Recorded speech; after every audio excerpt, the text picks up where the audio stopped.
Los tres chanchitos. Bienvenidos, chanchiteros del universo. Comienza... Los tres chanchitos. Hola, chanchiters del universo, y bienvenidos a nuestro Tres Chanchitos 59. Que estaréis preguntando que qué propiedades tiene el número 59, y no tiene ninguna. Así que esto va a ser corto, porque, bueno, no tiene ninguna. Verás tú. No que el número, es que estoy mirando a cámara. No es que el número sea...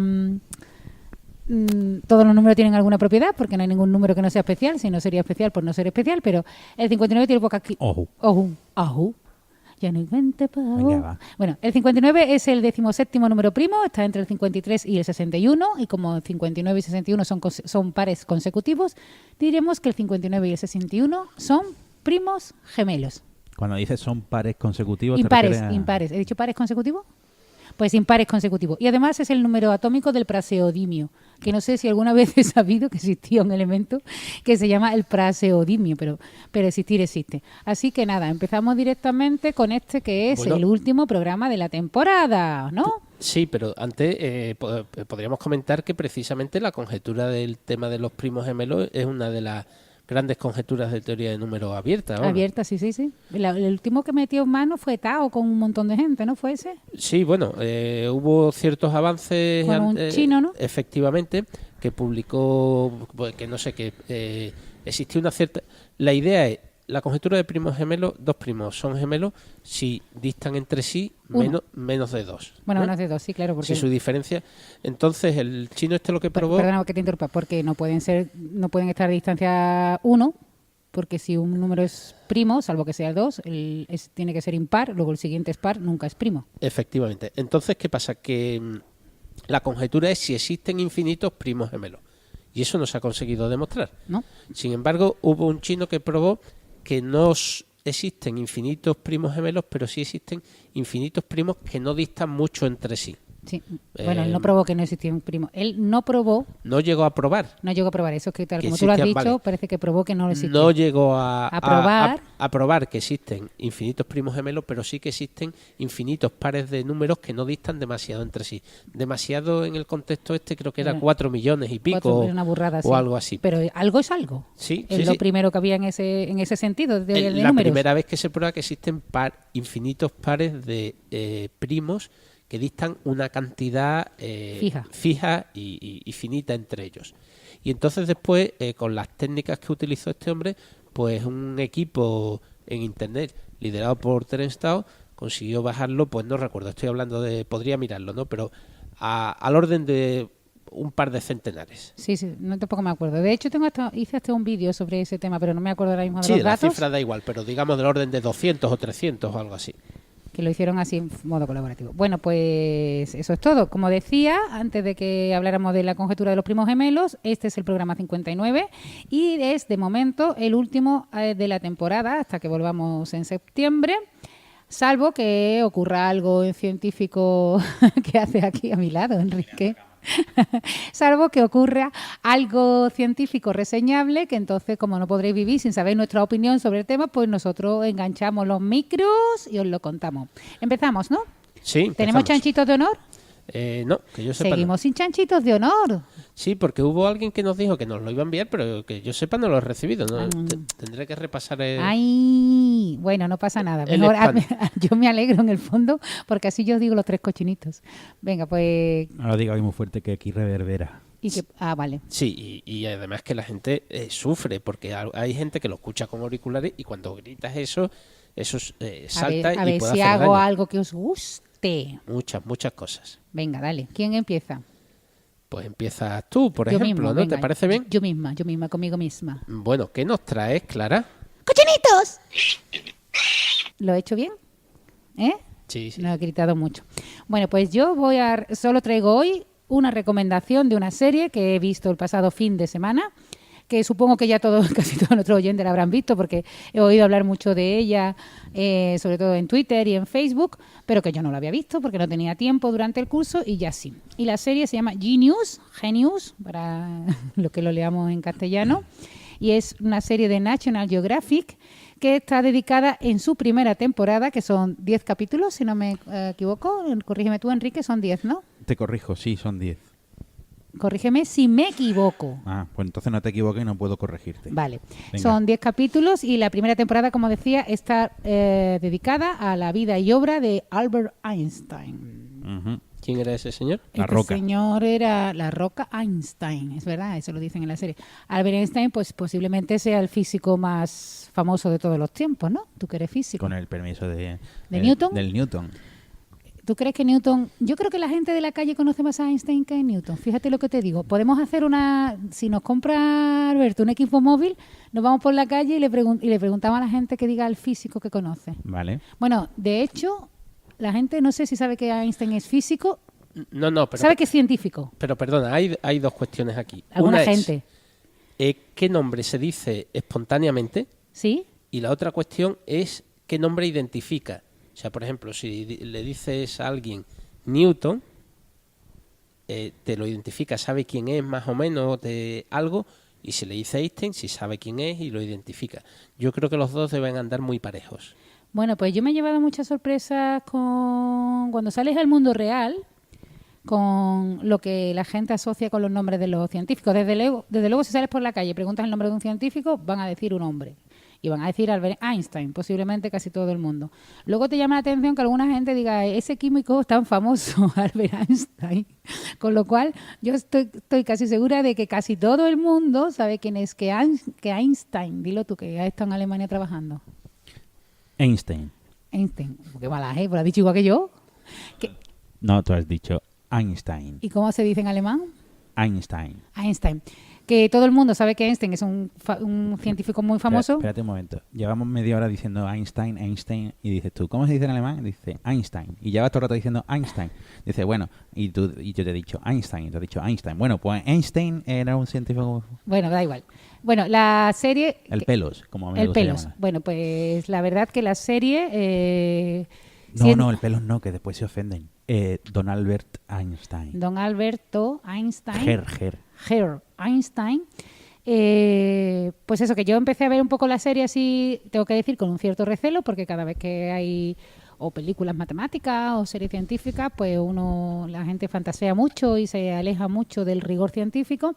También tengo que decir que no soy especialista en física, pero que creo que lo que he visto, y aquí Enrique, que también lo ha visto, me lo podrá corregir si me equivoco, es bastante riguroso y está tratado el tema con mucha seriedad desde el punto de vista de la ciencia, ¿no? Uh-huh. El papel de Einstein lo interpretan dos actores, un australiano que interpreta Geoffrey Rush, que es el Capitán Barbosa de Los Piratas del Caribe, que hace del Einstein cuando es mayor, Einstein, y Johnny Flynn, que es un cantante sudafricano que hace del Einstein joven. Y si habéis visto la serie y no la habéis buscado, buscad a Johnny Flynn en Google para que veáis que no se parece en nada al actor, a él mismo cuando es caracterizado como el joven Einstein.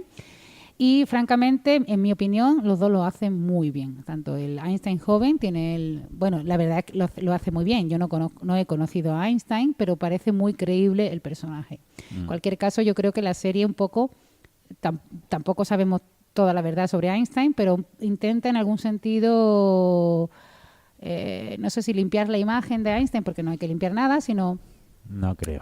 endiosarlo un poco. No. Yo creo que sí. Yo creo que trata de humanizarlo, ¿no? De humanizarlo, sí, pero bueno, por ejemplo, la relación con su primera mujer, con Mileva Maric, que era una matemática serbia muy potente y que en la serie se muestra que ella, y parece que eso tiene visos de ser cierto, ella fue la que le ayudaba con los cálculos porque era mejor que él o tenía más soltura que él en matemáticas. No aparece en ninguno de los trabajos de Einstein. De hecho, ella le echa en cara que menciona beso, ¿no? Al final de un artículo. No recuerdo cuál era. El de la relatividad especial. El de la relatividad especial. Al final, él le agradece a Beso, y a ella, que le había hecho las cuentas, nunca le dice nada. Entonces, esta historia parece que la historia de Mileva Maric y la relación con Einstein es cierta. También aparece no sé si estoy haciendo spoiler, pero esto es como hacer spoiler de la Pasión de Cristo, ¿no? O sea, todo el mundo se sabe la historia. Al final lo matan. Bueno, pues al final Einstein gana el premio Nobel por lo del fotoeléctrico. Parece que tiene eso, cierto, que todo eso es cierto, ¿no? Y la carta esta famosa que Einstein le manda o le da a Mileva o Mailiva para que no se divorcie de ella, ¿no? En la película está tratada como que es un acto de desesperación porque la mala es ella, ¿no? En la serie.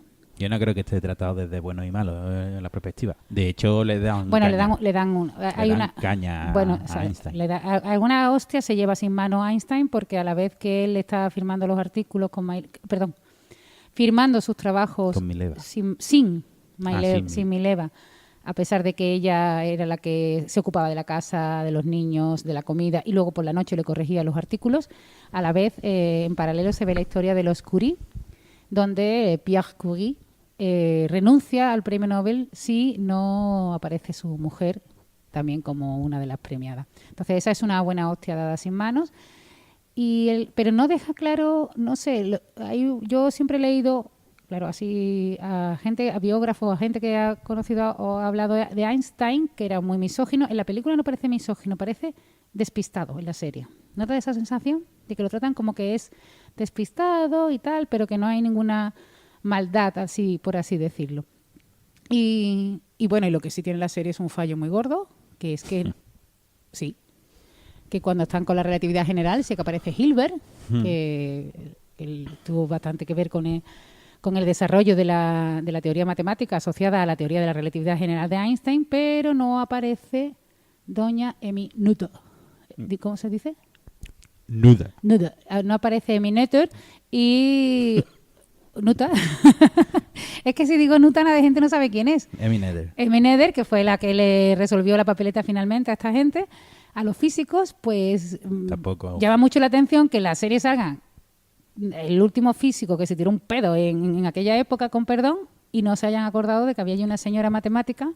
Sale la creen de la creen, tampoco. Y Emmy Noether no estaba con Hilbert y con Einstein trabajando, te recuerdo. Pero después de hacer fue un problema concreto que tenían con la relatividad general. Pero era una buena excusa para visibilizar la figura de una mujer que ha sido maltratada. Muy admirada por Einstein, por cierto. Exactamente. Pero es posterior, o sea, la colaboración y el trabajo de Emmy Noether es posterior a 1915, ¿no? Bueno, pero en relatividad, ¿no? Creo que empezó en el 15 y lo acabó en el 18, creo. Claro, entonces si está contando la... No, de la serie llega hasta que él se va a Estados Unidos y todo. Sí. Pero que no se meten los vericuetos de la teoría. Hombre, pero sale haciendo un chiste no sé si era con Bohr o con Niels Bohr, era claro, en el estanco, que sale un segundito para hacer el chiste de, oye, yo también era amigo de Bohr. No, ahí lo que plantean es que empieza a tener las disputas con Bohr sobre la mecánica cuántica. Bueno, y no puede decir que tuvo discusiones con Emmy. Yo creo que ha sido un error, sobre todo, y da cuenta de que es necesario visibilizar la obra de gente como Emmy Noether. Lo que tienen que hacer es un genius de Emmy. Sí, eso. Bueno, pues ahora la segunda temporada, bueno, os la recomiendo la serie está muy bien, los personajes están muy bien, los actores que hacen tanto de Einstein, de joven, como de mayor lo hacen fantásticamente. Mileva hace un papel impresionante, Mileva Maric. Y la otra, Elsa Einstein, también hace un papel brutal. Y de hecho, todo lo que aparece en la serie. Bueno, la serie es muy buena. Es muy buena. Incluso el Lennart, que es un hijo puta, o que era un hijo puta, también hace un papelón. Era un hijo puta nazi. Bueno. Se dedicó toda su vida. Modera tu lenguaje, por favor. Perdón. Era un ser despreciable. También lo hace muy bien Planck y iba a decir el de los gases, el de la guerra química, el Fritz Haber. O sea, es una serie que aunque te sepas todo lo que va a pasar, pues es bastante, ¿cómo se dice? Que te mantiene en vilo aunque tú sabes lo que va a pasar. Porque está muy bien hecha. Está muy bien hecha. Que mantiene un ritmo muy bueno siempre. Muy bueno, es fantástico. Yo creo que lo que está muy idealizado es en el 1905, que parece que hizo un artículo cada 3 días. Trabajando en las patentes. No debió andar muy lejos, pero creo que le dedicó un poco más de tiempo a los artículos. Pero sí, porque parece que le salían que lo hizo uno por semana. Trabajando en una... Pero vamos, no andó muy lejos, es aquello. Y bueno, da igual, aquellos fueron 4 artículos que dijeron, venga, vamos a cambiar la historia de la física. Voy a demostrar que existen los átomos, voy a hacer la relatividad especial, voy a hacer voy a explicar la mecánica cuántica. No, voy a explicar la mecánica cuántica tal y como está ahora, que ni Planck se creía la hipótesis de Planck, y fue el trabajo de Einstein el que dijo, no, la luz está compuesta de partículas sí o sí. Y además si eso es así, entonces puedo explicar el efecto fotoeléctrico.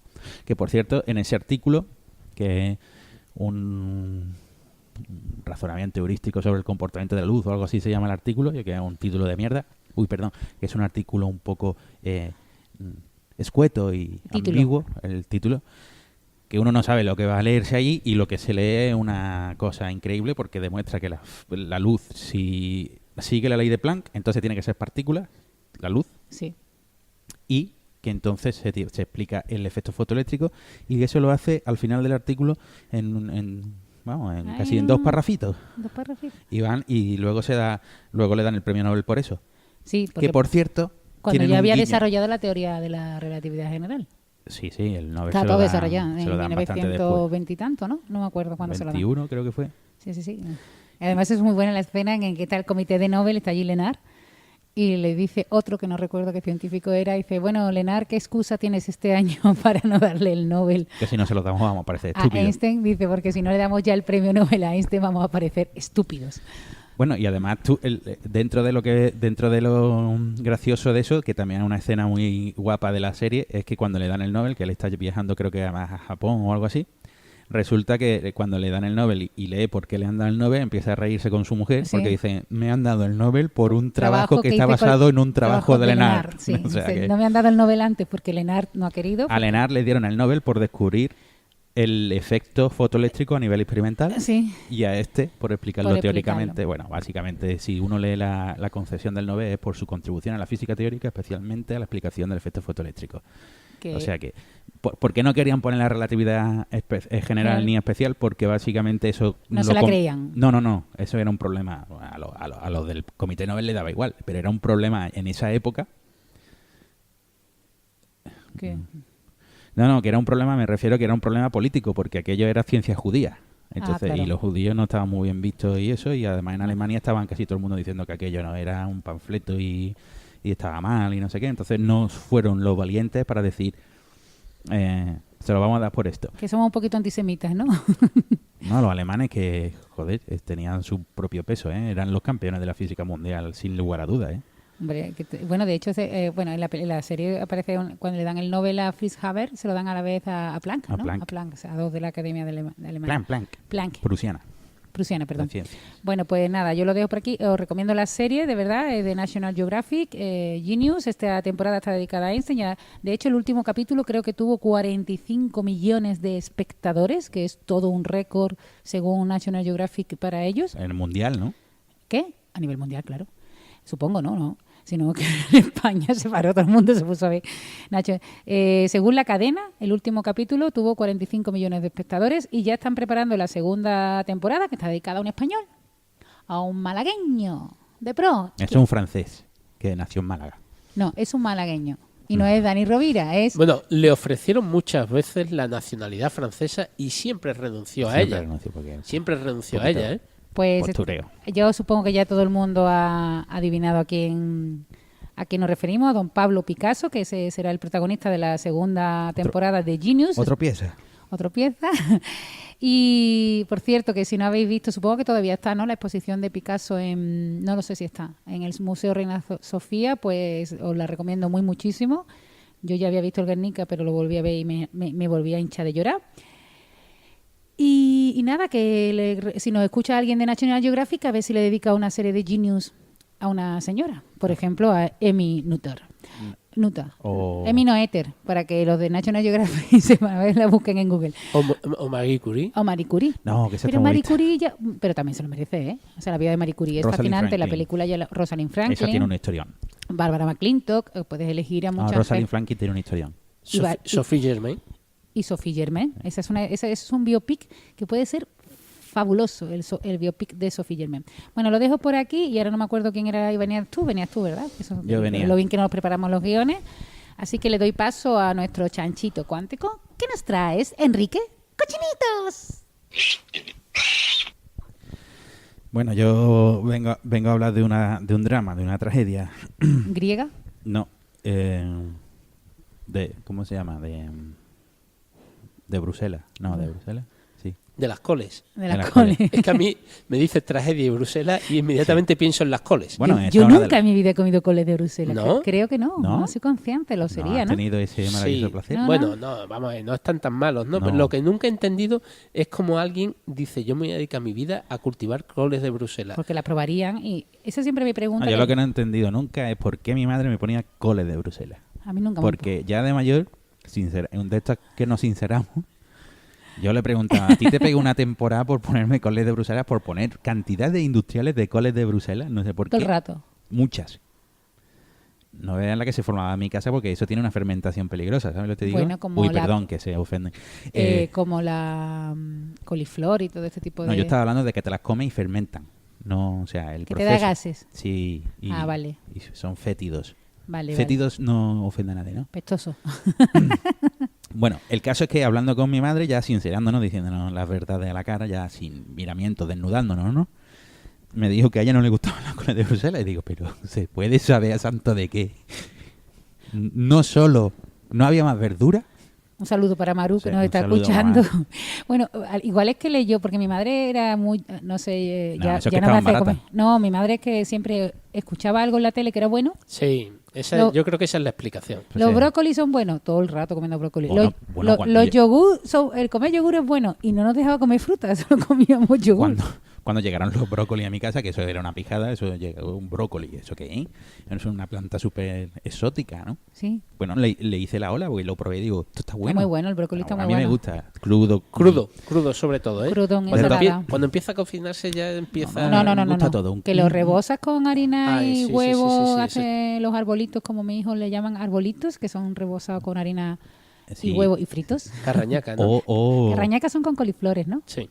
lo Pero haces o lo haces con ajito y... O sea, Salteadito. primero los cueces, después los salteas con ajito y eso, Y luego le y echas después le atún. echas atún. Y eso es una comida... Está bueno, lo he probado. Eso es una comida de manjares. Y entonces ahora lo que quiero hablar es de... Eso es un manjar. Manjar de Dios. Bueno, ya hemos acabado con el ya es mi Masterchef. sección, ¿no? Sí, hoy venía a hablar de de verduras. cole de Bruselas. O si queréis dejo esto y ya me lo guardo para septiembre, si esto no lo van a descubrir este verano, seguro. Iba a hablar de que de la supersimetría en el LHC. Que ya han empezado ya el 29 de abril de 2017, empieza el tercer run. Empezó. Third run. Empezó, ¿no? Empezó. Sí. El third run. Que eso Ah. es que meten chupinazos corren el sistema Sí. y entonces, pues eso, lo paran, después lo mejoran, lo paran, porque claro, el LHC llega hasta una determinada Perdona, energía. ¿qué es lo que hacen? ¿En qué consiste? Pues en mejorar el lo que sistema? viene siendo el número de colisiones. ¿Pero qué hacen? ¿Soltar ahí No, le cambian partículas? los imanes. Pero que no lo sé en qué consiste el experimento, te pregunto. LHC, Sí. acelerador de partículas. Sí, Chocan protones, Sí. aceleran protones, los meten en el anillo grande, Ajá. uno en una dirección, otro en otra, Ajá. y chocan donde están los detectores, que esencialmente son Para ver tres. cómo es la colisión. ALICE, CMS y Atlas. Ujú. Ahí justo tienen que chocar, donde están los detectores. Sí. Son cosas, eso. Entonces, lo que hacen es eso, ponen a punto los sistemas, lo que hacen, meterle los imanes superconductores para que los protones vayan todos por el Pues no caminito tienen y que no ir, se sí. abran, sino que sea compacto y que lleve muchos protones. Entonces, y Perdón. entonces, nada, puedes toser lo que quieras, está en tu programa. Y entonces lo que ocurre es que lo paran, lo ponen a funcionar, cogen los datos y tienen pues chorrocientos mil millones de colisiones, ¿no? Por Sí. segundo y por intervalo de área. Eso se mide en una cosa que se llama el femtobar inverso, que equivale a una teracolisiones, 10 elevado a 12 colisiones Ostras. por segundo y por unidad de área. Eso es una cantidad. Y ahora mismo están intentando llegar, el objetivo final creo que está en llegar a unos 3.000 femtobars inversos. Eso es 3.000 teracolisiones por segundo y área. O sea, acumular datos como de ahí que estén usando cositas de Big Data esta gente. Claro. Claro. Al final todo eso viene del Es- LHC. Todo viene del sí, el ay, que no me sale LHC. eso, del LHC. Del Large LHC. Hadron Collider. Sí, que no me salía, sí. Bueno, el caso es que eso evidentemente no empieza al máximo de sus posibilidades, sino que va poquito a poco y entonces lo que hacen es hacer los haces cada vez más colimados, que se llama más finitos, para que colisionen más seguros donde tienen que colisionar, mantenerlos más estables, que haya más partículas colisionando, etcétera, etcétera. Y entonces hacen una tirada, que eso fue de 2010 a 2012, fue el primer encendido, Y ahí se descubrió por primera vez el Higgs, dio la señal del Higgs, Sí. que fue tan famoso. Luego la segunda tirada fue del 2015 al 2016 porque se retrasó un poco porque hubo unos problemas con unos cables. Ay, perdona. Esto se emite el 4 de julio la primera vez, que es cuando se descubrió el Higgs, Muy bien, ¿no? exactamente. Perdona Felicidades, que Higgs. Bueno, perdona. Bueno, cuando se anunció, ¿no? Vamos a anunciar. Cuando se anunció el 4 de julio de 2012, perdona, es que me ha venido que fue en julio. Entonces se paró en 2016, ahí a mitad de 2016, y ahora le han puesto los imanes ya potentorro y eso. Luego está planeado casi una tirada más. O sea, ahora vamos por la tercera, por el tercer encendido, y luego está planteado un cuarto encendido y posiblemente un quinto. ¿Y todo para buscar la supersimetría o más cositas? Bueno, muchas cosas. O Muchas sea, lo cositas. que se estaba buscando es cosas que nuestro modelo de partículas elementales sabemos que no puede ser la última palabra, que es lo que se llama el modelo estándar. El modelo estándar, amigos, es una teoría física que lo que hace es describir cuáles son las partículas que nos componen y las interacciones entre ellas. Y muy fundamentalmente gracias a los trabajos de Emmy Noether. Emmy Noether fue la que nos dijo cómo se conservaban la energía, el momento, las cargas, etcétera. Las cosas que se Y conservan. además el otro de sus teoremas, porque en realidad tiene dos que son importantes para la física, uno que te dice cuándo se conservan las cosas y otro que te dice que si no es una cuestión de conservación, sino que si tú tienes campos, cómo se relacionan entre ellos, es decir, cómo surgen las interacciones físicas, el electromagnetismo, la interacción débil, la interacción fuerte. O sea que el trabajo de la señora esta nos enseñó a hacer física de partículas mucho. Y entonces, claro, el modelo estándar tiene un problemilla y es que tiene, bueno, depende de a quién le preguntes, te dirá, como mínimo tiene 20 parámetros libres la teoría. Es un modelo muy bonito, pero por ejemplo no sabemos cuáles son las masas de las partículas fundamentales, que son los quarks, y los electrones, los muones, las tau y los neutrinos. No sabemos cuáles son las masas, sabemos que tienen que tener masa, por eso se introdujo el bosón de Higgs, para tener un mecanismo para dotar de masa, pero la teoría no te dice qué masa tiene cada partícula, sino que eso es un parámetro libre. Tú tienes que explicar por qué tienen masa, pero no hay ningún dato en la teoría que te diga, y la masa del electrón tiene que ser justamente esta. Eso lo que se hace es que... Perdóname un momento, pero todos los electrones tienen que tener la misma masa. Eso sí, seguro. Sí. Todos los electrones... Precisamente por Noether, todas las partículas que sean de este tipo, con esta carga, con esto y esto, tienen esta masa. Y así sucesivamente. Eso está claro. Todos los electrones del universo tienen las mismas cargas, el mismo spin y la misma masa, por definición. Porque el Noether así lo estableció. Sí, está bien dicho.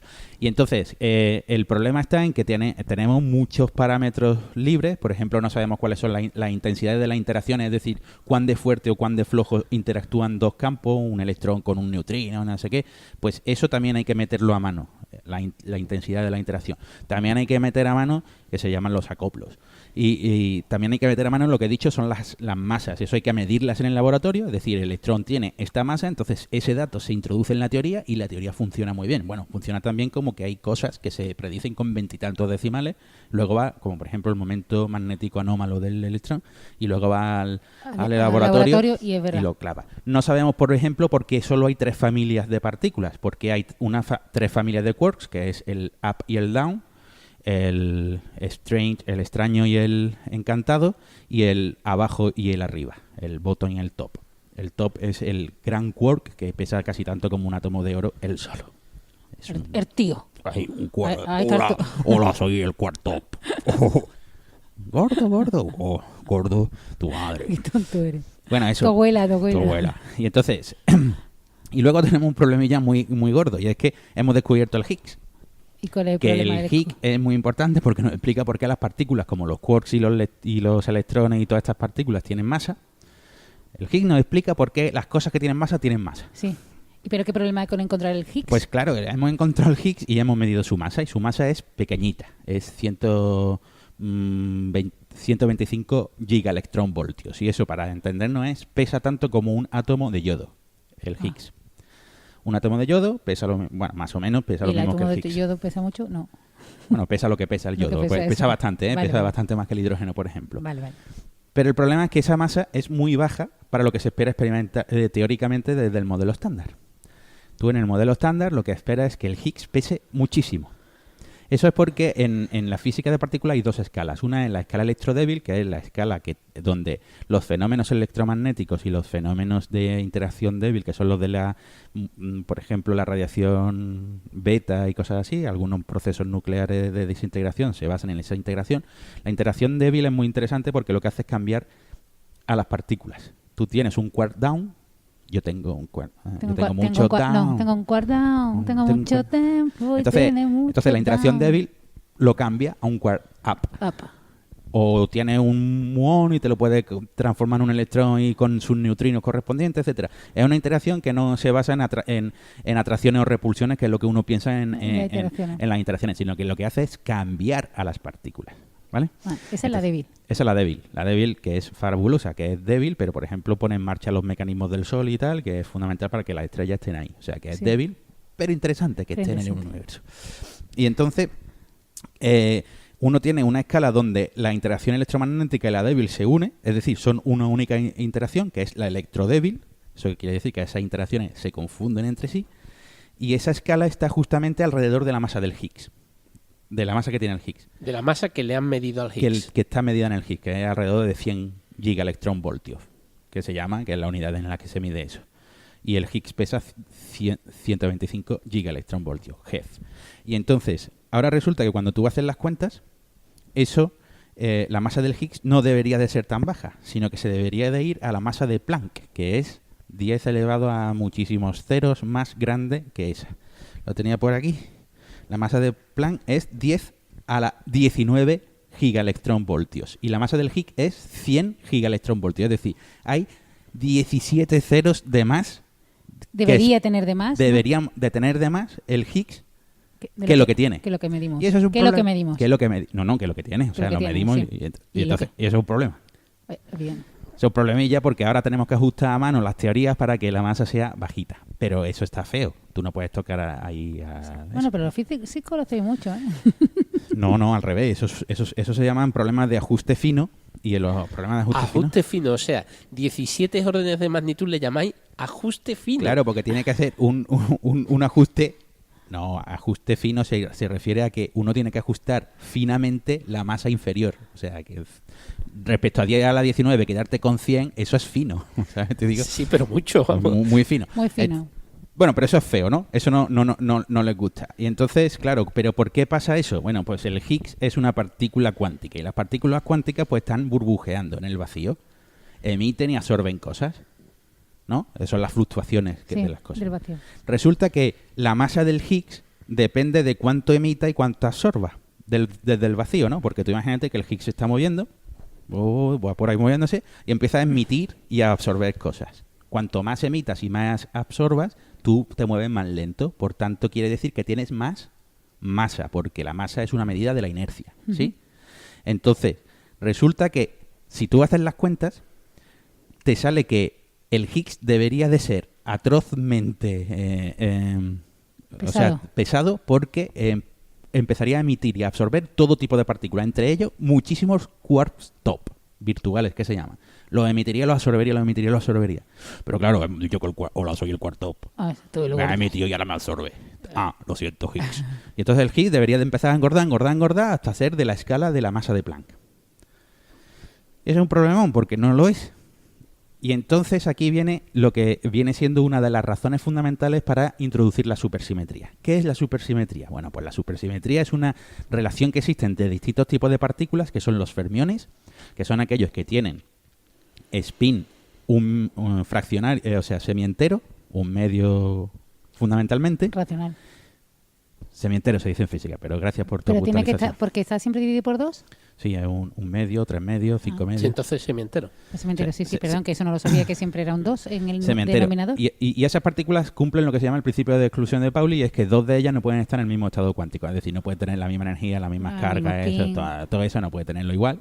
Entonces, tú no puedes poner dos exactamente en el mismo estado cuántico. Y luego están los bosones. Los bosones son los que tienen spin entero, 0 o 1, en las teorías en las que nos encontramos. Podría existir una partícula de spin 2, pero no vamos a entrar en ello porque eso describiría la gravedad a nivel cuántico, pero eso no se ha encontrado, ni se le espera tampoco. Y entonces ahora resulta que la supersimetría es capaz de cambiar fermiones, es decir, cosas con spin semientero, en bosones. Con spin entero. Generalmente lo que hace es restarle un medio. Generalmente, hay otros que le suman un medio. Por tanto, si tú tienes un quark, ese quark se transforma en un bosón, el quark tiene spin un medio, se le resta un medio, entonces lo que te queda es una partícula con spin cero, que es un bosón, fundamentalmente. ¿Cuál es el problema? Es que esa simetría te dice que las partículas que son compañeras, es decir, que se pasan de unas a otras, tienen que tener la misma masa y todas las propiedades iguales, la misma carga, etcétera, etcétera. ¿Cuál es el problema? Que nosotros no vemos partículas supercompañeras de las que ya conocemos. No vemos la supercompañera del electrón, no vemos la supercompañera de ningún bosón, no vemos la supercompañera de ningún quark. ¿Y cuál es la razón? Bueno, dicen, esto es una simetría, pero la simetría puede estar rota. Eso quiere decir que a nuestra energía la supersimetría adquiere las supercompañeras adquieren más energía de las que tienen las que sí vemos, con lo cual su masa sube mucho. ¿Eso qué quiere decir? Que las partículas que tienen mucha masa no son estables a nuestra energía. Y no las podemos ver. Por tanto, solo tenemos nuestras partículas. Por eso, en los procesos de alta energía, como por ejemplo en los aceleradores, lo que hacemos es inyectar mucha energía, subimos la energía del medio durante un breve lapso de tiempo y creamos las condiciones para que partículas y superpartículas puedan existir a la vez. Podemos detectar las supercompañeras. Claro, le estamos engañando diciéndole, no, estáis todas a la misma energía. Entonces necesitamos mucha energía para poder producir estas supercompañeras. Entonces, según los modelos supersimétricos, las partículas que nosotros vemos deberían de tener al menos una partícula supercompañera. Digo al menos una porque dependiendo de los modelos supersimétricos que se tengan, es una o varias. Sí, un quark podría tener varias supercompañeras, es lo que se llamaría supermultipletes, pero no vamos a entrar en eso. Ahora, ¿cuál es la gracia de eso? Es que cuando uno introduce la supersimetría, por ejemplo, para explicar lo de la masa del Higgs, ocurre una cosa interesante. Y es que por cada fermión que el Higgs emita y absorba, se emite y absorbe un bosón supercompañero. Resulta que las contribuciones a la masa que dan esos procesos cancelan. Y entonces la masa no está en el nivel de Planck, sino que está en el nivel de la teoría electrodébil, que es donde encontramos al Higgs. Entonces, la supersimetría sería una solución natural al problema de por qué el Higgs tiene la masa que tiene. Además, solventaría otro problemilla, y es que hay partículas estables dentro de la supersimetría que no interaccionan con nada, pero sí tienen energía. Y eso podría ser la materia oscura, que no interaccionan con nada, pero tienen energía, por tanto crean gravedad. Entonces, la supersimetría podría explicar por qué el Higgs tiene la masa que tiene, por qué existen ciertas componentes de la antimateria que se creen que de la antimateria, de la materia oscura, que se cree que deberían de ser partículas supersimétricas, los neutralinos fundamentalmente, y luego también nos ayudaría a entender cuándo se unifican las tres interacciones no gravitatorias, es decir, la electromagnética y la débil. Ya hemos dicho que sabemos cuándo se unifican, pero nos queda otra, que es la fuerte, que no sabemos cuándo se unifican las tres. Es lo que se conocen como teorías de gran unificación. Con la supersimetría nos diría, se van a unificar en esta energía y cuando lleguemos a esta energía veremos que esas tres interacciones se convierten solo en una. Eso es. Pero una pregunta, vamos a ver si me he enterado bien. Digamos que de alguna forma la supersimetría podría explicar por estas partículas compañeras, digamos, ¿no?, de cada una de ellas, el problema también de la materia oscura. Uh-huh. Pero la cantidad de materia que hay en el universo, no la materia oscura, la materia que interactúa, digamos, sí, esa más o menos se sabe medir. Esa está medida, sí. Esa está medida. Entonces, pero según esa teoría, también se podría medir la cantidad de masa de esas partículas compañeras. No exactamente, porque esas partículas no serían detectadas por nuestros detectores. Es que ahora... Bueno, pero la teoría sí podría predecir la masa, y entonces habría que ver si eso está en consonancia con la cantidad de materia oscura que se espera en el universo para justificar la desaceleración de la expansión y todas estas cosas, ¿no? Sí. La aceleración, perdón. No, pero la materia oscura explicaría la estructura de la galaxia y cómo se mueven las curvas de rotación de la galaxia y todo lo halo de materia oscura. Lo de la aceleración es la energía oscura, es otra cosa, otro problema. Eso no lo explicaría la supersimetría. Bueno, sí lo explicaría, pero es otro problema. Pero ¿cómo se detectaría materia oscura Bueno, pero vamos a ver, pero sí se sabe teóricamente qué proporción de lo que no se ha encontrado es materia y qué proporción es energía. Luego podríamos tener ahí eso, un 26% de la materia es materia oscura. De todo lo que hay. Y entonces se podría ver si eso está en consonancia con la teoría. Claro, ¿no? claro. Eso. Combinando los datos cosmológicos con los de si se encontrara la materia oscura. Cruzar esos datos, me refiero. Entonces aprenderíamos un montón sobre la materia oscura. Y si la encontramos directamente, más aún. Pero ¿cómo se puede detectar partículas supersimétricas en el LHC? Os estaréis preguntando. Lo acabas de decir, ¿no? Engañándolo con los niveles de energía. Sí, pero ¿cómo? ¿Cómo lo detectas? Porque Perdón. Tú tienes que decir cómo el detector va a detectar que hay algo, ¿no? Entonces la cuestión es que se chocan dos protones, ahí se forma un cristo de energía, muchísima energía, y si se crean partículas... Perdona, me imagino un Cristo saliendo. No creo. Pero se crea muchísima energía y entonces si salen partículas supersimétricas, esas partículas son muy pesadas, como hemos dicho, con lo cual tienen tendencia a decaer, que se llama a desintegrarse en otras partículas. Entre ellos en quarks, fundamentalmente, esta es una de las formas, y en otras partículas supersimétricas estables, como los neutralinos. Y aquí viene la gracia. Si se desintegran quarks, los quarks tienen una cuestión, y es que los quarks no pueden estar solitos. Es lo que se llama el problema del confinamiento. Los quarks tienen que estar siempre formando partículas gordas. Sí. O mesones, que son un quark y un antiquark, o bariones, que son 3 quarks. Entonces, si tú creas en una colisión algo que se desintegra a quarks solo, de repente ese quark se rodea de otros quarks y se crean partículas. Pero lo hacen de una manera interesante, y es que salen a chorros diametralmente en una única dirección. Sí. Es lo que se llama un jet hadrónico. Con lo cual tu detector detectará que viene en una única dirección, en los dos sentidos de una dirección, hadrones, que son partículas formadas por quarks. Entonces tú dices, ahí ha pasado algo. Pero para estar seguro de que es por una partícula supersimétrica, porque eso pasa con muchos tipos de colisiones. Eso te yo, que no solo de la supersimétrica. Cuando sumes toda la energía, parte de esa energía no debe de... parte de la energía de la colisión no debe de salirte en la suma total final. Es decir, has tenido que perder energía. Porque también se van a crear partículas supersimétricas que no son detectadas por tus detectores, con lo cual se llevan energía y tú tienes que ver que te falta el tanto por ciento que tú sabes que se tienen que llevar esas partículas. O sea, tú tienes que ver los jets hadrónicos y que te falta la energía justo que te dice de las supersimétricas que no puedes detectar. Entonces así lo están buscando. Ya llevan 2 tiradas.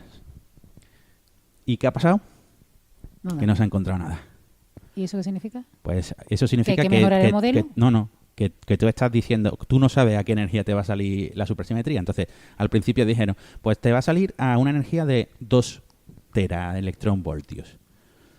Ahí no están. Venga, un poquito más para arriba.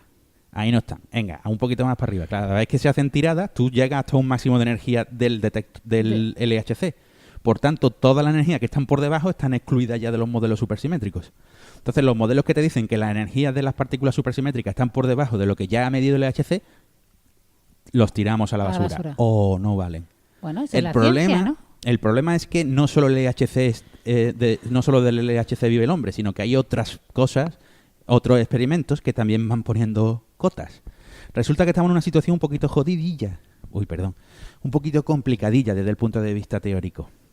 Y es que las cotas están siendo ya demasiado exigentes. Eso quiere decir que si en el RAN 3... Porque, evidentemente en el LHC se dan cotas inferiores. Quiere decir, tiene que estar por arriba de esto. Tiene que estar a partir de arriba. Y hay otras cotas que son cotas superiores. También hay cotas superiores de otros experimentos y entonces llega un momento en que... Bueno, y por razones teóricas llega un momento en que te dice, a partir de esta energía no puede ser, porque si no, no funcionaría tal otra cosa, ¿no? Entonces, hay muchos argumentos que te están condensando en qué región de energías tienen que estar. O sea, y tú estás subiendo la cota inferior cada vez más, así que estás arrinconando apretujando. Y ya hay quien dice que LHC no va a encontrar supersimetría, lo cual va a ser un problema para la física de partículas, porque no vamos a encontrar lo que uno esperaría que se encontrara. ¿Cuál es el siguiente paso si el LHC no la consigue? Ya está planeado el siguiente. Eso me imaginaba. Uno de 100... kilómetros. El LHC tenía 27, ¿no? 27. Y entonces y que se llegará a 100 teraelectronvoltios. Perdona, 27 kilómetros de radio, no, de longitud. De longitud. Y el siguiente será 100 y dicen que llegarán del orden de los 100 teraelectronvoltios. Ahora mismo el LHC, el máximo que va a conseguir son 14. Y entonces, pero aquí estamos en las mismas. ¿Quién te asegura a ti que construyendo esa máquina, que va a ser una inversión y eso, o sea, que eso hay que invertir ahí? Y ya no es el problema de vamos a tirar el dinero en eso, que eso nunca es tirar el dinero, sino ¿no será más interesante invertir en otros experimentos que sí sabemos que van a dar resultados? O sea, para medir otras cosas, en cosmología, en astrofísica, en no sé qué, porque todo el dinero que vaya al LHC, pues ya sabemos que no va a ir a otro sitio. No estamos hablando de tirar el dinero en física, sino cómo repartimos entre las líneas de investigación. Entre las líneas ¿Cómo priorizamos las investigaciones? O sea, si tú me aseguras... El LHC dice, voy a encontrar el Higgs, voy a encontrar cosas que están más allá del modelo estándar. Pero es que hasta ahora todo lo que ha encontrado está lo explica el modelo estándar, sin modificaciones. Y eso es un problema. Y es una pena porque la naturaleza, si no ha desarrollado la supersimetría, si no la ha implementado, ha perdido una oportunidad de oro. Porque, no, en serio, me sorprendería que no existiera eso, porque hasta ahora todos los principios de simetría que uno ha definido y eso están en la naturaleza. De hecho, los más simples. El error es de la naturaleza. De la naturaleza, totalmente. A no ser que lo que existan sean las dimensiones extra. Que eso lo hablaremos en próximos programas, porque eso ya va a ser otro pifostio. Pero también en el LHC podría haber que hay dimensiones extra. Sí. Para empezar, si por ejemplo, lo más claro sería que apareciera un agujero negro en una colisión de LHC. Si aparece un agujero en un agujero negro en una colisión en el LHC, entonces ya sabemos que al menos 4 dimensiones espaciales más el tiempo existen. Pero esto ya os lo cuento otro día. Así que nada, la supersimetría ni está ni se le espera. Qué pena. Qué pena. No, bueno, más trabajo para los teóricos. Sí, ya, hasta que salgan 3 o 4 dirigentes como Trump y se acabe la investigación en todo qué lástima. En toda la ciencia.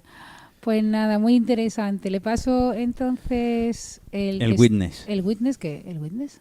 ¿El testigo? El testigo. ¿Vamos a un testigo? No, perdón.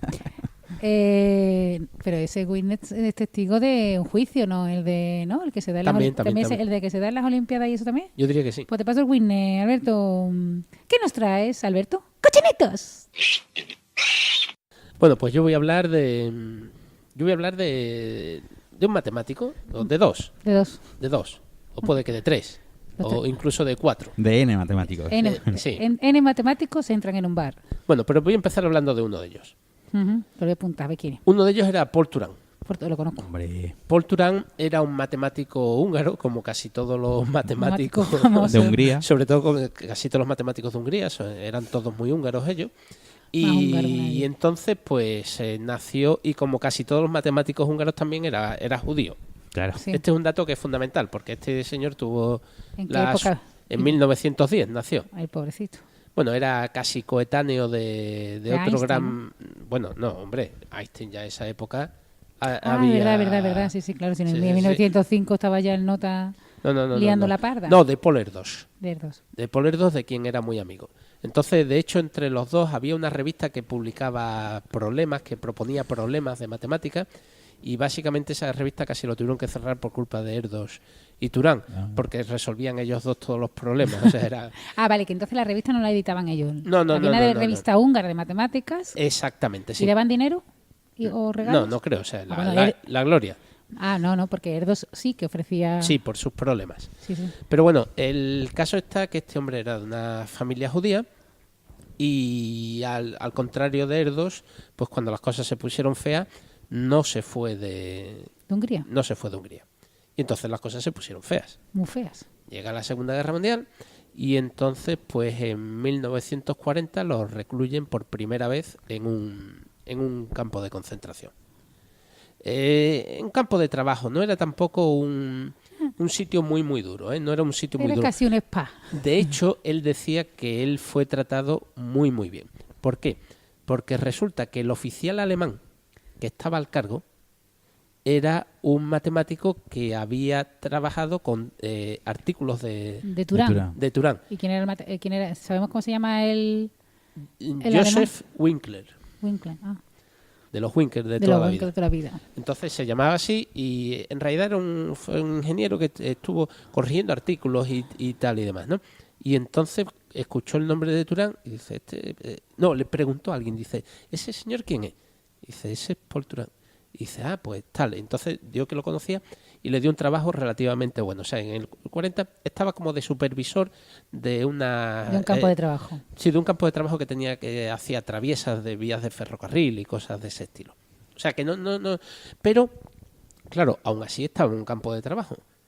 Y él, las matemáticas en las que se dedicaba era teoría de grafos, que es cosa pues que nosotros hacemos teoría de grafos y tenemos que estar todo el día con la pizarra o con lápiz y papel y eso. ¿Y él hacía en la arena? No, él lo hacía básicamente en su cabeza. En su cabeza. Entonces, ¿y cómo se hace teoría de grafos en la cabeza? Pues, tú estás hablando de teoría de grafos, yo estoy pintando. Sí, pues por eso. O sea, el tipo no tenía otra cosa que su cabeza y entonces pues se puso a trabajar en problemas de extremales, problemas de Ramsey. Y de hecho, básicamente, en esa época, él, y después anteriormente ya había trabajado algo con Erdos, pero a partir de cosas que sacó en ese momento y que después pues trabajó con Erdos, fue de alguna forma el nacimiento de una de las ramas de teoría de grafos, que es la teoría extremal de grafos, que es una rama que el mismo Erdos decía que es la rama más importante de la teoría de grafos. Y entonces surge de ahí. Bien, perdona, la teoría extremal se le ocurrió en el campo de trabajo. Sí. Bueno, o parte, algunos de los problemas, por ejemplo, ya existía el problema de Ramsey, que era anterior a esto, pero digamos que algunos de los problemas surgen ahí. Entonces, la cosa se complica un poco más porque, claro, llega el año 44 y entonces ya lo mandan a un sitio un poquito más serio. Pero no demasiado. O sea, él sigue diciendo que tuvo más o menos suerte para ser judío o húngaro, ¿no? Sí, tenía mucha papeleta de efectivamente. De ser gaseado. O sea, porque es que desde el año 40 ya estuvo en un campo de trabajo. ¿Cuántos consiguieron sobrevivir? 4 años. 6 años casi, ¿no? Bueno, hasta el 45. Sí, pero en el 44 fue cuando lo cambiaron a otro sitio. Sí, pero a otro sitio peor. Sí. A otro sitio peor. Entonces, este sitio peor era una fábrica, una de estos de ladrillos. Sí. De ladrillo. Entonces había distintos hornos cocederos de ladrillo, no sé cómo se llama eso, donde hacían los ladrillos, los ponían en unas vagonetas y entonces había que llevarlo a unos depósitos. Y había varios factorías, varios hornos donde se hacían los ladrillos, donde se cocían los ladrillos. ¿Todo del mismo tamaño? Pues supongo que sí, no lo sé. No, estoy pensando en el problema matemático. No, el problema matemático no era ese, viene ahora el problema matemático. Digo, esto es un problema de bean packing. No, el problema viene ahora. Y entonces los tenía que llevar a alguno de los almacenes. Sí. ¿Vale? Y entonces el problema era el siguiente. Dice que había que arrastrarlo por unas vagonetas que iban por unos raíles y que más o menos se podía arrastrar bien. Dice, pero había un momento muy penoso, que era cuando se cruzaban 2 vagonetas. 2 raíles, o sea, tú lo ibas apuntando por raíl y venía otro raíl que venía de otra, vale, de otro de los almacenes, que iba a otro de los almacenes y venía de otra de las fábricas y tal. Y entonces en ese momento, pues claro, la vagoneta empezaba a dar golpes y no sé cuánto, se caía el ladrillo, había que volverlo a montar, etcétera, etcétera. Se rompían, supongo. Ese era un momento malísimo. Penosísimo. De sudar. Penosísimo. Y entonces Paul Turán dice, bueno, esto se podría optimizar si situamos la fábrica de los ladrillos y los almacenes de tal forma que minimices el número de cruces. Yeah. Y ese es el problema que planteó. Entonces, él dice que en ese momento se le ocurrió para para el número de fábricas que había allí y el número de almacenes, una solución que era mejor que la que habían diseñado los ingenieros alemanes. Pero estaban dispuestos los ingenieros alemanes a cambiar los raíles. No se cambió aquello. O sea, que ello se quedó teóricamente en su cabeza. Como un problema teórico, pero que él se ponía a trabajar. Hombre, pero vamos a ver, Clara, tú que de prensa que se puso allí. No, ya. Esto lo había hecho mal. Claro, pero es que el tipo entonces dice, bueno, pero entonces ¿cuál sería el problema general? El problema general sería que tienes N fábrica de ladrillos, M almacenes, sí, Entonces, ¿cómo puedes distribuir las N fábricas de ladrillo y los M almacenes? ¿Y cómo puedes unirlas de tal forma que minimices el número de cruces? Pero de todas las fábricas van a todos los almacenes. Sí. Es un bipartito completo. Sí. Porque vale. Exactamente. Todas las fábricas tienen que llegar ladrillos a todos los almacenes. En el lenguaje de teoría de grafos sería cómo podemos dibujar en el plano un bipartito completo. Bipartito completo quiere decir que todos tiene con todos. N vértices y M vértices, y los N vértices, cada uno de ellos está unido con los M vértices. Lo que hemos dicho, todas las fábricas tienen que llevar vagonetas a todos los almacenes. Los almacenes. Todas las rayitas esas. Y de tal forma, ¿cómo puedes dibujar ese grafo, sí, esas líneas de tren, de tal forma que se minimicen el número de cruces? Ese fue el problema que se propuso Paul Turán, ¿de acuerdo? Y de hecho, cuando acabó la guerra, pues Paul Turán siguió trabajando en teoría de grafos. Y es más, cuando nació una revista, la revista de teoría de grafos se llama Graph Theory, Journal of Graph Theory, pues le pidieron a Polerdos, a Harari, etcétera, unos cuantos los matemáticos más famosos en teoría de grafos, que escribieron un artículo, y Paul Turán el que comentó fue este. O sea, está comentado ahí y viene contado cómo se le ocurrió el problema, etcétera, etcétera, lo cuenta él mismo, ¿no? Bien, el caso está que él dio varias conferencias y contaba este problema porque no sabía la solución. Y entonces, pues dos señores, pero sobre todo uno de ellos, en el año 52, escuchó el problema. Y ahora retomo a este otro señor. Este otro señor era Zarankiewicz.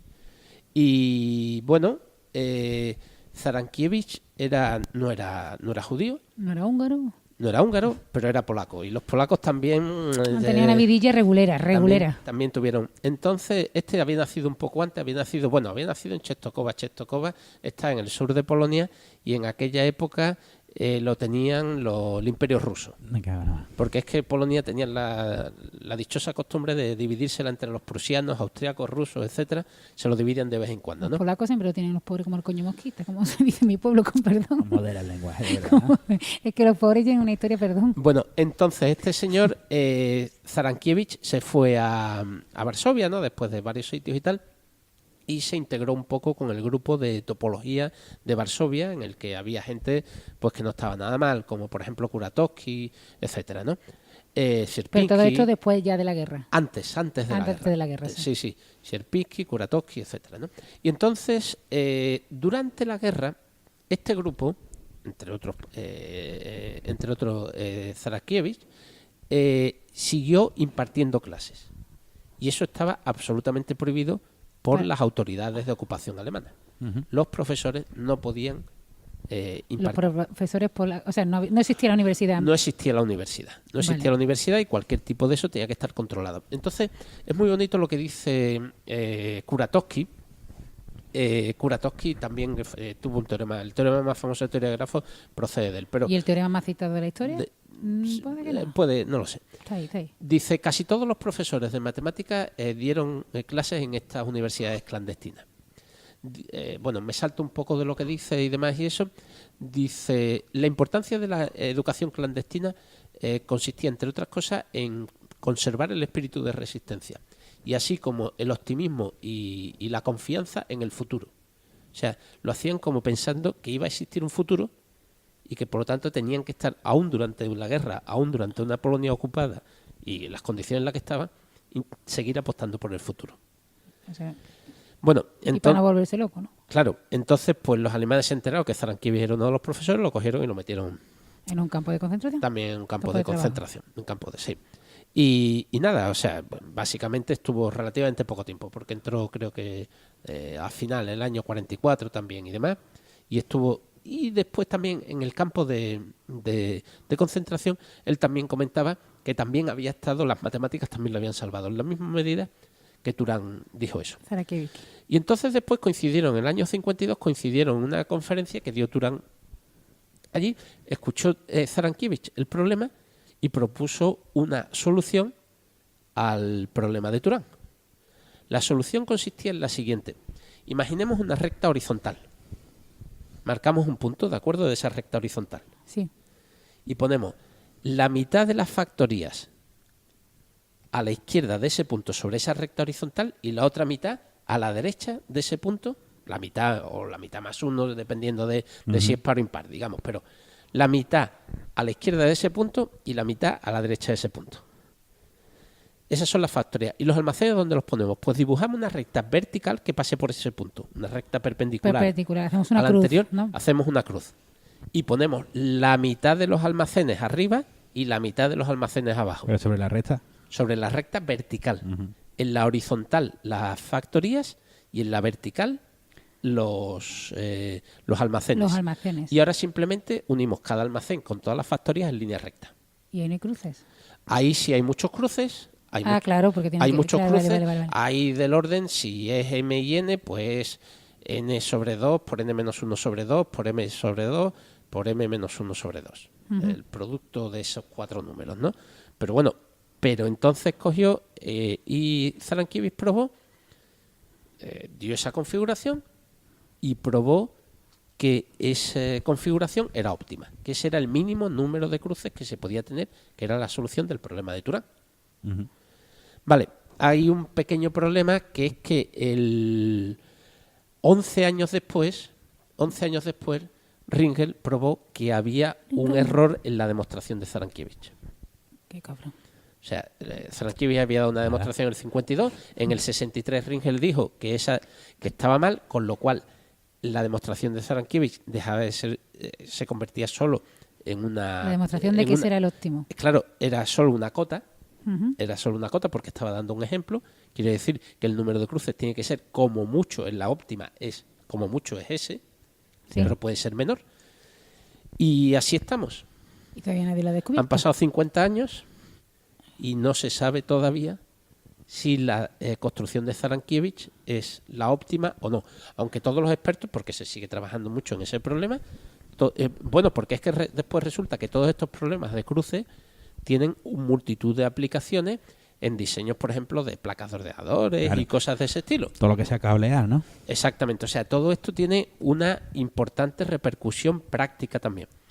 Y llevamos, pues, desde el año 63, más de 50 años, que se consiguen... Todos los expertos apuestan que la construcción de Zarankiewicz es la óptima, pero nadie ha sido capaz de... Claro, porque lo que demostró el Ringelbell... Bueno, el Ringel... ¿Ringelbell? Es que cuando he dicho Ringel, yo que soy tan imbécil, he pensado Ringelbell.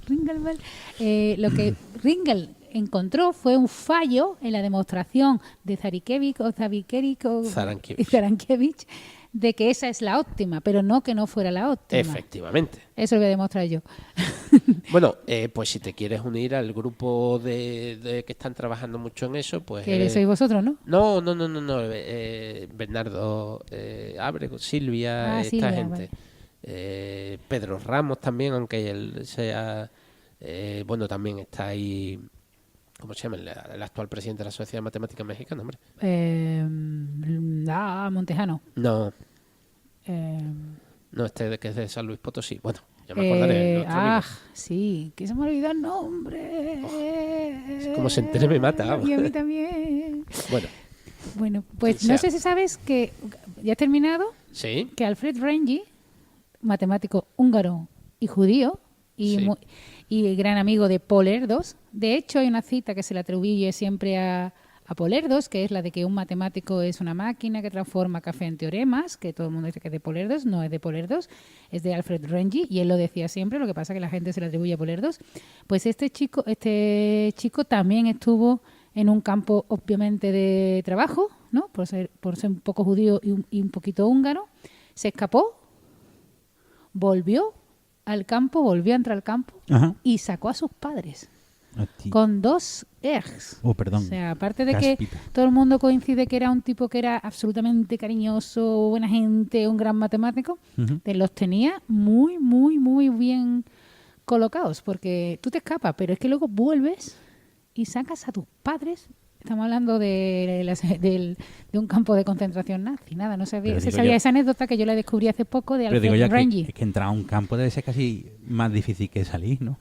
Bueno. Digo, una vez que estás fuera... Pues mira, una historia... Bueno, la vigilancia normalmente es... hacia afuera, ¿no? O sea, vigilan que no se escape nadie. A lo mejor entrar es muy fácil, ¿no?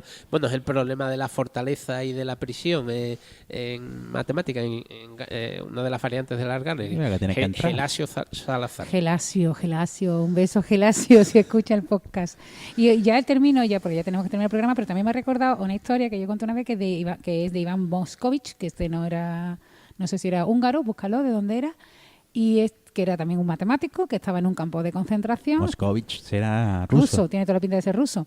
Pues Iván Moscovich estaba en un campo de concentración y total, que estaba en Auschwitz. Luego lo mandaron a otro campo de trabajo y por lo visto pues le daban regular de comer y se sentía un poquito el muchacho débil.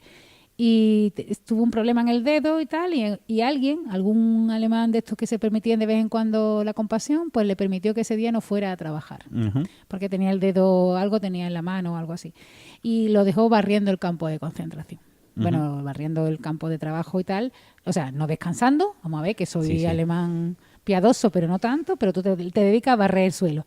Y cuenta él que estando barriendo el patio tan tranquilo no estaría, estaba desnutrido y hecho polvo en un puto campo de trabajo, se abrieron las puertas de pronto del campo de trabajo, entró un camión. Sí, americano. No, alemán, lo cogió y lo echó como si fuera un fardo, lo tiró, lo cargó y se lo llevó de allí. Y entonces, por lo visto, que se había escapado de otro campo de concentración. Ya. Se había escapado un prisionero y entonces al comandante del campo de concentración en cuestión no le salían las cuentas. Y para que el Führer... que le echara las culpas al otro campo de concentración. Porque claro, los comandantes también tenían miedo que se le escapaban los... El Reichsführer. El Reichsführer, entonces, ¿qué hizo? Secuestró lo secuestró, lo cogió como un saco de patatas y el pobre no tenía fuerza para nada, lo tiró a la fragoneta y se lo llevó a su campo de concentración para que a él no le faltara un judío. No, perdón. Le salvaron la vida. Para el Gruppenführer. Le salvaron la vida porque luego supo que aquella noche en su campo de trabajo a los que estaban debiluchos le dieron una ducha interesante. O sea, este hombre vivió mucho tiempo. Iván Moscovich, que es un gran diseñador de juegos, matemáticos. El otro, el Gruppenführer del que fue a secuestrarlo, le tenía que estar agradecido. Y yo creo, muchas gracias por venir. De verdad, qué detalle ha tenido. No, hombre, le salvó la vida estar... como él dice, me salvaron la vida las matemáticas, porque le faltó, lo cuenta así, me salvaron la vida las matemáticas, le fallaron las cuentas a un comandante, le faltaba un judío, dije, pues tú mismo, y le salvaron la vida, porque fue un campo más suave y al final el hombre murió mayor y con un montón, no sé si ha muerto. A mí, puede que no haya muerto, pero no recuerdo ahora mismo, pero no era este hombre o serbio yugoslavo de alguna de las repúblicas de Yugoslavia o algo. No lo sé, pero... A mí me suena de ahí, pero vamos, ahora mismo no recuerdo. Pero... no sé si ha muerto, pero era como un gran divulgador y creador de juegos tipo Martin Gardner. Bueno, pues nada, yo creo que lo dejamos por aquí, ¿no? Sí, y hasta aquí ha llegado los tres chanchitos.